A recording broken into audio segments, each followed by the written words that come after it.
Tiffany and I are at Sequoia Park, and she brought me out here to meet a Bigfoot hunter. A little bit more trouble this time. We're actually going to talk to Ron Bowles. He's from BFRO, and we have a really interesting segment for you. That's the Bigfoot Field Researchers Organization. Okay, I'm going to cut to the chase. How many times have you seen Bigfoot? My first sighting was back in 1988. Okay. And I've had, and that was a Class A, which means in your face, no doubt about. Okay, so tell us about that. I want to know what happened, like how you get thrown into something like Bigfoot. And this is before you were looking, right? Oh yeah. Okay, this is what probably piqued your interest in that. Back in 1988, we heard that that there was a kegger. Now this is back when I was 20 stupid. You ever been 20 stupid? Everybody's been 20 stupid, I think. Yeah. Yeah. Anyway, when we pulled up there, we noticed that there wasn't any vehicles there. And this was June. It was about this time of year. Okay. And we figured that we were A, early, B, no one ponied up for the keg, or C, it got busted by the Greene County Sheriff's Department again. Yeah. So we went back there, we explored, made sure that, and this is right about dusk. And as we were walking along, we started getting enveloped with this real bad, funky smell. Yeah. I mean, it... Like a no shower kind of smell. Oh no, like fermented puke. Ugh. It was that bad. Then Gene looked over to his right, which was due west. Not more than 20 feet away, or 20, 25 feet away, was a tree that was just a little bit thicker than my arm.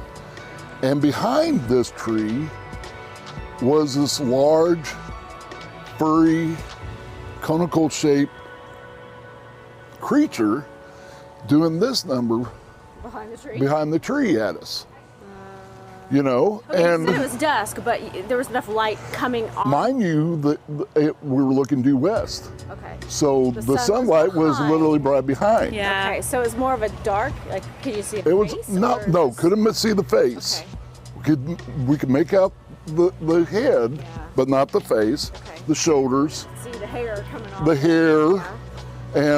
and I mean, I could even see the hand wrapped around it'd be like, hold your arm out. It'd be like this around the tree trunk. Okay. So I looked behind me, and sure enough, those two guys were still behind us. I looked in front of us; those two were, making sure there was no one messing around. For all you guys, Make sure nobody's sneaking around. How tall do you think this was? In between 8 to 9 feet, yes. How many sightings how many reports do you get a year? The BFRO.net, the BFRO website has a thing where you can enter your sightings or request to talk to an investigator or researcher, and we get an average of probably 200 a year. Wow, that's quite a When bit. you say research, like what kind of research is this? Forensic. Like DNA? If we have DNA available, we'll try to collect DNA. So- if we have footprint to make the cast up, we'll try to do that. Do you guys have castings? We have castings. That would be cool. Does their DNA, how does that compare to human DNA? It differs. Yeah. Here's the wonderful thing about DNA, especially with hair samples or what have you. In order to have an established DNA, you have to have an anchor sample. Okay. To compare to.